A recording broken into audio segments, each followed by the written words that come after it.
Cenário Brasil, com Fernando Schiller. E aí, Fernando Schiller, parece que nós estamos falando há um ano sobre essa PEC da transição e a notícia é sempre a mesma, né? Estão pensando no texto, estão vendo. Agora, explicação para como vão pagar essa conta depois, por enquanto, não teve nenhuma convincente. O fato, como nós trouxemos aí na reportagem agora, é que isso vai avançar de alguma forma no Congresso Nacional. Schiller, bom dia. Tudo bem, Pedro? Tudo bem, Thaís, Cláudio? Olha, pelo prazo normal de tramitação de PEC, não tem a menor chance, né? Se a gente pensar, até ontem à noite, o governo, o Marcelo Castro, que protocolou a PEC, ele tinha 14 assinaturas, tem que ter 27. Eu não acho difícil que tenha as 27 hoje, aí no momento que tem as assinaturas, começa a tramitação. Então a PEC é lida no Senado, não é? Vai para a CCJ, lá tem a presidência Davi Alcolumbre, que deve ser o relator da PEC. Aí tem a tramitação na CCJ, tem que votar na CCJ, daí vai para o plenário. Quando vai para o plenário tem que ter 5 sessões de discussão, vota em primeiro turno, aí tem mais 5 dias, 3 sessões, vota em segundo turno, se aprovado vai para a Câmara, daí tem todo esse rito na Câmara. Vamos lá, né? O recesso é dia 16, nós estamos falando, tem Copa do Mundo no meio, estamos falando de 3 semanas, quer dizer...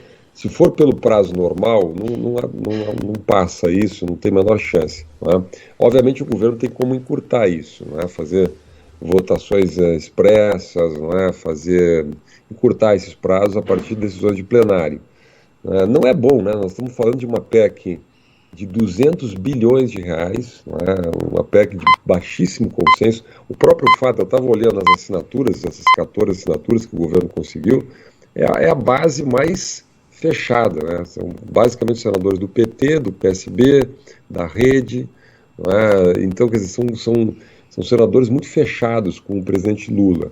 Então, não está uma vida fácil para aprovar essa PEC. Muita gente nos bastidores da transição considera que seria mais razoável migrar com uma negociação de valor para a proposta apresentada pelo senador Tasso Gereissati. Por quê? Porque dela já vem numa outra base, ela já vem num outro plano de consenso.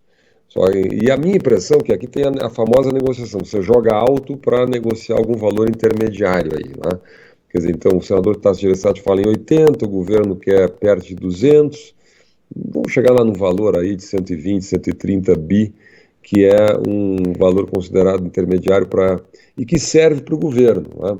Porque o outro aspecto interessante nessa discussão toda, Pedro, Thaís e Cláudia, como mudou a conversa em Brasília, né? Nós estamos falando, eu estava escutando o senador Castro falando, o senador Marcelo Castro falando, ele diz o seguinte: olha, a gente precisa de 10 milhões para a educação, a gente precisa de 8 bilhões para zerar as cirurgias do SUS, a gente precisa mais, sei lá, perto de 8 bilhões para a cultura, Lei Aldir Blanc, etc. Precisa para Minha Casa Minha Vida mais 10 bilhões, ele vai somando, 10 bilhões aqui, 8 bilhões ali, 15 bilhões aqui, 6 bilhões aqui, precisa para tudo, farmácia popular, enfim, todos os programas, para zerar as filas do SUS. Mas cá entre nós, a PEC do teto foi feita exatamente para fazer tudo isso aí, só que tinha um detalhe, né? Tem que dizer de onde é que corta. Quer dizer, a conversa agora em Brasília é o seguinte: precisa de todo esse dinheiro, joga para a dívida pública, não diz... Nem tenta dizer, nem aponta para onde é que vai cortar isso, né?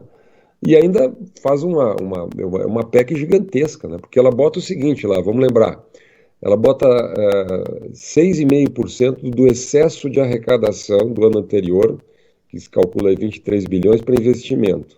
Bom, né? O governo que entra sabe que ele tem uma capacidade de investimento muito pequena. Para aumentar a capacidade de investimento tem que ser dinheiro de verdade, não dinheiro que não existe. A gente já comentou isso semana passada. Então é fácil, né? Bota para a dívida pública, investe, nós vamos pagar, o juro está 13,75, né? Então a gente vai pagar juros, a gente vai pagar mais juros, sobre mais dinheiro, para investir, supondo que é mais barato o governo investir do que pagar o juro. Então, quer dizer, vamos lá, né? É uma conta muito estranha essa.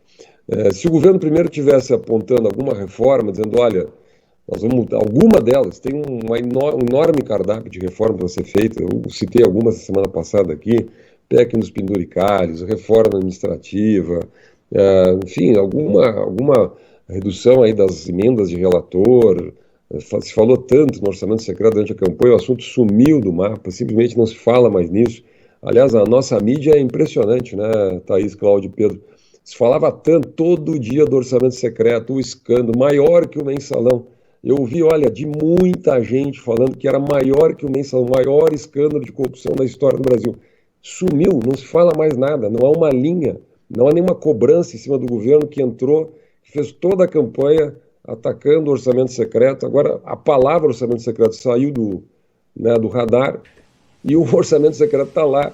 E o governo manda uma PEC gigantesca dessa, de 200 bilhões para botar na dívida pública e não fala em reduzir 1 bilhão, 2 bilhões, 500 milhões do tal do orçamento secreto, que aliás mudou de nome. Então é muito estranho tudo isso, a lógica da política. A impressão que se tem é o seguinte, quer dizer, é uma PEC do jeito que está inviável no Congresso, pelo prazo, pela negociação, pela falta de base do governo, não tem ministro da Economia, não tem ministro da Fazenda, não tem nenhum ministro indicado. Nós estamos entrando em dezembro, último mês da transição. Então, assim, eu acho que caminha para uma negociação que, na minha visão, vai mais na direção, talvez com um valor diferente aí da proposta apresentada pelo senador Tasso Gereissati.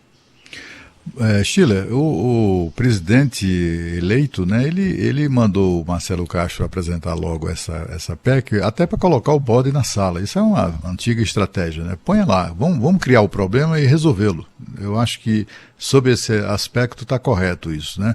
Mas você tem toda a razão, é uma PEC muito difícil mesmo, né, de conseguir apoio e aprovação, pelos valores, por tudo, né? A maioria do Congresso hoje ainda é bolsonarista e a maioria, e grande parte, não sei se a maioria ainda é preciso refazer contas, né, depois da posse do futuro governo, mas no próximo, não terá vida fácil o governo Lula no primeiro ano, nos primeiros anos, né, com um Congresso que saiu das urnas majoritariamente conservador. Então, é por isso que ele está lá entre aquelas opções, né? O Lula ou promove ali novamente o chamado presidencialismo de coalizão, né, que foi uma criação lá do período de FHC no governo, ou ele faz a velha opção que fez no primeiro governo dele de presidencialismo de cooptação. Só que isso deu em mensalão, né? E a gente não espera que ele repita erros antigos. Mas, de qualquer maneira, há outras coisas em curso aí, né? Espera-se para esses dias o anúncio do apoio do Partido dos Trabalhadores à reeleição de Arthur Lira. Isso pode ser decisivo na aprovação de uma PEC, digamos assim, que atenda, ao menos parcialmente, os interesses do futuro governo. E há precedentes do ponto de vista de votação de PEC a toque de caixa. Eu me lembro do Rodrigo Maia na presidência da Câmara. Ele aprovou uma PEC, até comentamos aqui, em 2 turnos na mesma noite. Não sei se vocês se lembram disso, em que ele no plenário conseguiu arrancar do plenário decisões no sentido de dispensar comissão especial, dispensar sessões que estão previstas no regimento e até na Constituição. Tudo isso foi colocado de lado porque o Rodrigo Maia queria impor uma derrota política ao governo Bolsonaro e aprovou a PEC, que alterou, digamos assim, a autonomia do governo, reduziu a autonomia do governo na execução do orçamento, né, dramaticamente. Isso aprovou em 24 horas, né? Então, assim, possível é. O problema é que isso terá um custo político e, sobretudo, financeiro para o país incalculável, né, Schiller? Cá entre nós, vamos lá, é um absurdo, né? A Constituição virou um papel, né? Você mudar a Constituição do país a toque de caixa, o Congresso saindo, colocar, sei lá, 200, mas mesmo que seja 150, 140, agora os números viraram meio abstratos, assim, né? Mexendo a Constituição dessa maneira, sem cumprir minimamente os prazos, um país que não se leva muito a sério, do ponto de vista constitucional, de uma discussão que é séria para o país, né? Outra coisa que eu tenho enfatizado é o experimentalismo, né? Você define uma PEC, define uma regra fiscal, 5, 6 anos depois explode a regra fiscal, né? Por quê? Porque o Congresso não tem coragem de fazer reforma, não tem coragem de cortar na carne. A minha impressão, sabe qual é, Thaís? Às vezes me perguntam assim, mas qual é a solução para isso? A solução é a gente falar, não tem outra solução, é a mídia falar, a opinião pública se manifestar, porque a opinião pública deveria cobrar o seguinte: bom, se o Congresso mesmo definiu que tem um regime fiscal, né, que vai ter responsabilidade fiscal, se para aprovar gasto, toda essa lista aí que o senador Marcelo Castro fala, né, do Bolsonaro, de toda essa lista que eu li antes aqui, Minha Casa Minha Vida, etc, etc, que não se discute, quer dizer, a necessidade disso, bom, tem que liberar, tem que cortar na carne, tem que fazer algo que doa um pouquinho para o sistema político, né? Não é possível simplesmente jogar isso tudo na dívida pública. Eu concordo com o Cláudio, acho que há um grande acordo encaminhado. Essa questão da votação do PT no Arthur Lira, na minha visão, tem uma visão muito simples, que é pragmatismo, Cláudio, porque Arthur Lira tem base no Congresso, né, ele é muito forte, o Centrão é forte, quer dizer, o PT não tem base hoje na Câmara, efetivamente. Quando a gente conversou, eu me lembro que o senador Ciro Nogueira, numa entrevista, ele dizia, olha, a base do governo Bolsonaro está montada. Depois de um bom tempo, o governo acabou montando a tal da base, né? O custo para o Lula montar a base é muito maior. Ele vai montar. Ele vai ter que vai criar lá 12, 13 novos ministérios, vai distribuir. Ontem essa questão do Zé Múcio Monteiro já é um sinal dessa direção para o Ministério da Defesa, que pese ele venha do TCU, ele é um político muito experiente, teve 5 mandatos na Câmara, tem muita conexão política. Então, o governo já vai apontando nessa direção mais política de composição de base. Agora, isso leva algum tempo, né? Isso leva algum tempo.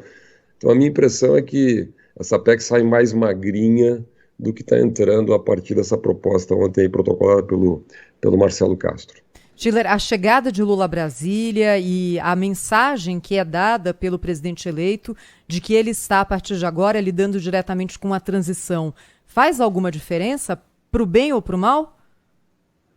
Faz toda a diferença, né, Thaís? O Lula tem um estilo, né, um estilo meio majestático, né, que ele nem vai no centro do Banco do Brasil, ele fica no hotel, recebe os políticos, ele dá o timing do jogo político, quer dizer, ele não... Então, quer dizer, é interessante, a gente está entrando em dezembro, para nenhum ministro nomeado, quer dizer, então tem um pouco essa ideia e que o Lula conhece política, tem muita conexão, foi presidente 8 anos, tem um enorme apoio, aí é um governo que entra em lua de mel, então, eu diria assim, eu acho que o governo Bolsonaro sai acuado, né? Você veja que o ex-presidente, aliás, eu já estou tratando como ex-presidente aqui, o presidente derrotado, né? É o lame duck, que os americanos chamam, né? É o pato manco. Ele é um pato super manco, né? Ele não se manifesta, não diz nada, praticamente deixou de usar redes sociais. Então, tem um caminho muito livre para o Lula, né? Então, a presença dele em Brasília, eu acho que faz essa diferença. De qualquer maneira, quer dizer, há um problema real em jogo no Brasil de hoje, né? O único fator que o Lula não controla, ele pode controlar muito do sistema em Brasília, aprovar uma PEC razoável, intermediária entre esses dois valores que a gente comentou, mas tem o tal do mercado, né? E o tal do mercado, ao contrário do que as pessoas imaginam, não é meia dúzia de pessoas que estão brabas porque eventualmente o seu candidato não ganhou a eleição, não é nada disso. São investidores no mundo inteiro, né? Pequenos, médios, grandes investidores. E as pessoas vão analisar a situação fiscal objetivamente. Se uma PEC como essa, de 200 bilhões, fosse mesmo aprovada ou for aprovada, isso obviamente vai ser lido como irresponsabilidade fiscal, vai ser lido como uma piora significativa da relação dívida-PIB, da situação fiscal, significa vai demorar mais para diminuir juro no Brasil, taxa básica de juros, controle inflacionário vai ficar mais complicado, perspectiva de crescimento vai mudar, e a gente já está vendo isso, curva de juros futuros crescendo, perspectivas aí de crescimento para o ano que vem sendo revisadas. Enfim, por quê? Porque isso são análises feitas tecnicamente por consultorias, por economistas, por gente que trabalha no mercado financeiro que, no fundo, não tem ideologia, está preocupado com o dinheiro e com a situação fiscal real do país, que hoje é a grande variável que afeta os números, enfim, da economia do país, né? Então, acho que esse é o problema, né? O Lula pode comandar lá muita coisa em Brasília, mas a economia como um todo, não. E aí tem uma certa ilusão, né? Você imaginar que 23 bilhões para investimento fará muita diferença, né? O que faz diferença é a economia estar bem arrumada, crescendo, as pessoas gerando emprego, não é o governo ter mais 10, mais 20, mais 30 bilhões para fazer investimentos que geralmente faz com eficiência muito discutível, né? No fundo é isso, né? Vamos ver o que vai acontecer, a gente vai acompanhar por aqui. Fernando Schiller, colunista político do jornal Gente da Rádio Bandeirantes, hoje falando aqui mais sobre a PEC da transição e as movimentações políticas. Schiller volta ao longo da semana para falar mais conosco. Boa semana, Schiller. Até mais, hein? Boa semana. Grande abraço. Rede Bandeirantes